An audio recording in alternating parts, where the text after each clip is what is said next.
Magandang araw sa inyong lahat at welcome sa aking channel. Darren Espanto, napaamin si Kim Chiu tungkol kay Paulo. Biglang naging bida sa mga Kim Pao fans si Darren Espanto matapos nitong magawang mapaamin si Kim Chiu sa hinihintay ng linaw sa napapabalitang romantic relationship nito sa ka-love team na si Paulo Avellino. Sa isang episode ng It's Showtime, inusisa ni Darren ang tungkol sa dalawang bike ni Kim na binili raw nito.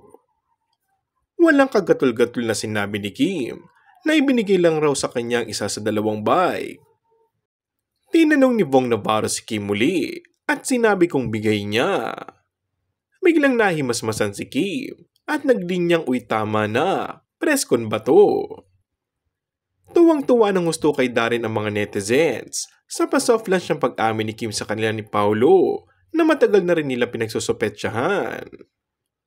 Natatanging si Darren lang daw talaga ang nakagawang paaminin si Kim na kilala sa pagiging masikreto lalo na pagdating sa kanyang personal life.